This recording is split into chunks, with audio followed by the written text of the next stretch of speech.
Assalamualaikum warahmatullahi wabarakatuh.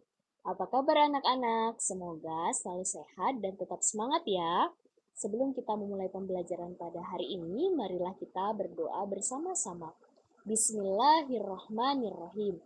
Hari ini Ustazah akan menjelaskan tentang tema 3 kembali, yaitu peduli terhadap makhluk hidup.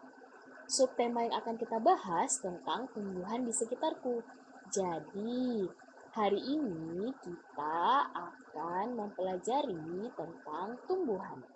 Pasti anak-anak udah tahu ya, tumbuhan yang ada di sekitar rumah, tumbuhan yang ada di sekitar lingkungan, dan tumbuhan yang ada di sekitar sekolah.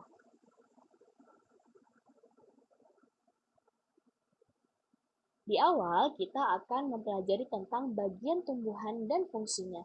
Jadi, tumbuhan memiliki bagian-bagian ya yang dan juga memiliki fungsi-fungsinya masing-masing. Yang pertama yaitu akar, yang kedua batang, yang ketiga daun, yang keempat bunga, dan yang kelima adalah buah dan biji. Pertama kita akan membahas tentang akar. Ini Ustazah perlihatkan gambar akarnya ya. Ternyata akar itu terdiri dari 3 bagian. Ada inti akar, ada rambut akar, dan ada tudung akar. Akar ini adalah bagian tumbuhan yang berada di dalam tanah. Bentuk akar sebagian meruncing pada ujungnya. Jadi, akar itu tidak tampak ya anak-anak. Jadi, akar itu berada di dalam tanah. Nah, bagian-bagian utama akar yang tadi Ustazah sebutkan, yang pertama ada inti akar. Inti akar ini terdiri dari 2 pembuluh. Yang pertama ada pembuluh kayu yang berfungsi mengangkut air dan unsur hara dari akar ke daun. Yang kedua ada pembuluh tapis yang berfungsi mengangkut hasil fotosintesis dari daun ke seluruh bagian tumbuhan. Nah, bagian kedua dari akar yaitu ada rambut akar atau bisa kita sebut dengan bulu akar. Jadi seperti rambut-rambut ya, kalau lihat di gambar. Nah, rambut akar ini berfungsi untuk menembus tanah dan menyerap air dalam tanah. Yang ketiga ada tudung akar. Tudung akar itu terletak di ujung akar yang berfungsi melindungi akar saat menembus tanah. Bagian kedua dari tumbuhan, akar berdasarkan bentuknya dikelompokkan menjadi 2. Ada akar tunggang dan akar serabut. Akar tunggang yaitu biasanya memiliki satu akar besar yang merupakan kelanjutan batang dan akar lain yang merupakan percabangan akar utama. Jadi, akar tunggang itu satu akar yang menancap ke bawah dan akar percabangan yang ada di bagian-bagiannya. Akar ini biasanya dimiliki oleh tumbuhan berkeping 2 atau tumbuhan dikotil. Yang kedua, ada akar serabut.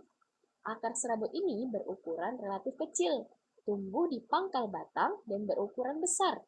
Akar ini biasanya terdapat pada tumbuhan berkeping 1 atau monokotil.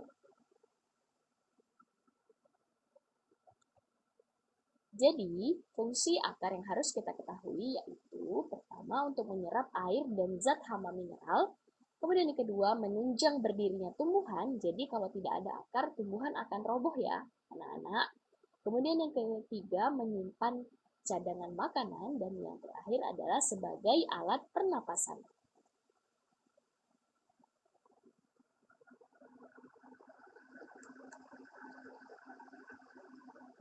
Bagian kedua dari tumbuhan yaitu batang. Batang adalah bagian tumbuhan yang berada di atas tanah. Batang berfungsi sebagai tempat munculnya daun, bunga, dan buah. Fungsi batang lainnya sebagai penopang, pengangkut, penyimpan cadangan makanan, dan alat perkembangbiakan. Kalau akar tidak tampak karena di bawah tanah, maka batang itu di atas tanah sangat terlihat sekali ya anak-anak. Nah, batang itu memiliki struktur yang terdiri atas epidermis, korteks, endodermis, silinder pusat yang terdapat pembuluh kayu, dan tapis.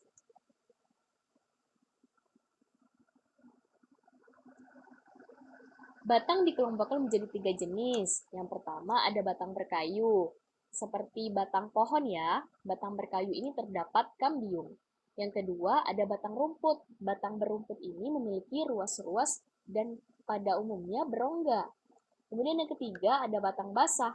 Batang basah memiliki batang yang lunak dan berair. Ini contoh batang berkayu, ini batang rumput, dan ini batang basah.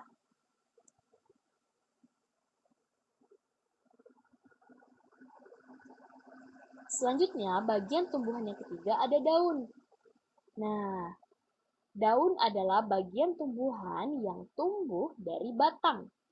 Bentuk daun umumnya tipis dan berwarna hijau karena mengandung klorofil. Nah, daun itu memiliki bagian-bagian. Yang pertama, ada tulang daun, kemudian ada helai daun, kemudian ada pelepah daun, dan terakhir ada tangkai daun. Tangkai daun itu terletak di paling bawah penghubung antara daun dan batang. Nah, berdasarkan tulang daunnya, daun juga dibedakan menjadi 4. Nah, yang pertama, daun yang menyirip. Nah, pasti anak-anak pernah lihat kan ya, daun yang menyirip. Kemudian yang kedua, ada daun melengkung. Daun melengkung. Kemudian yang ketiga, ada daun yang menjari. Pasti sering menjumpai ya anak-anak.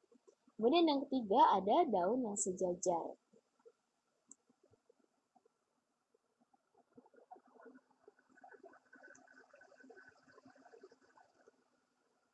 Selanjutnya, selain itu, daun juga memiliki fungsi.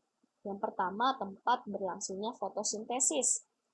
Nah, yang kedua, tempat berlangsungnya proses pernafasan yang terjadi pada mulut daun, stomata. Daun mengambil karbon dioksida dan melepaskan oksigen. Yang ketiga, tempat berlangsungnya proses penguapan. Jadi, adanya cahaya matahari akan membantu proses fotosintesis dari daun. Adanya matahari dan karbon dioksida lah yang membantu tumbuhan untuk melakukan proses fotosintesis. Maka nanti di akhir tumbuhan akan memiliki cadangan makanan dan akan mengeluarkan oksigen yang bisa dihirup oleh makhluk hidup, termasuk manusia. Yang keempat, bagian dari tumbuhan yaitu bunga. Bunga merupakan bagian tumbuhan yang sangat menarik bagi makhluk hidup. Pasti lagi senang sama bunga ya? Udah punya bunga apa aja di rumah? Nah, bunga memiliki fungsi utama sebagai alat perkembangbiakan generatif. Terdapat proses pembuahan. Nih, cantik banget ya bunganya. Di rumah anak-anak udah ada bunga apa aja?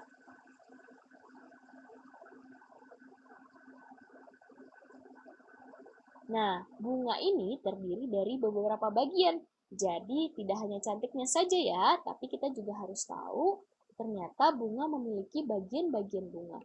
Yang pertama, ada tangkai bunga. Tangkai bunga terletak di bagian bawah. Kemudian ada kelopak bunga. Kelopak bunga yang di sebelah sini ya. Kemudian ada mahkota bunga yang membuat cantik, yang biasanya berwarna merah, warna kuning, berwarna biru, dan lain sebagainya. Kemudian ada yang namanya putik. Kemudian yang kelima ada yang namanya benang sari. Ini adalah bagian-bagian bunga.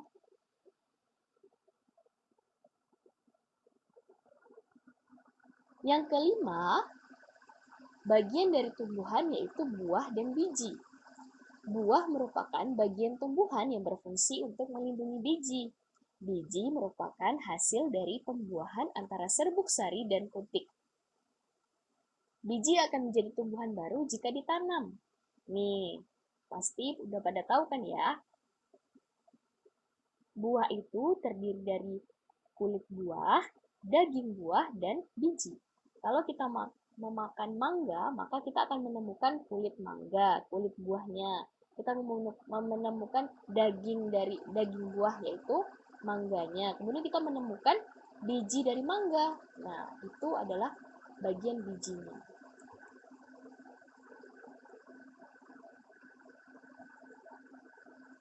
Berdasarkan keping biji, biji dibedakan menjadi dua, yaitu biji berkeping satu, yaitu monokotil, dan biji berkeping dua, yaitu dikotil. Nah, Dikotil ini contohnya adalah kacang-kacangan. Kalau monokotil atau biji berkeping satu, contohnya itu adalah biji jagung. Nah, anak-anak sudah pada mengerti ya?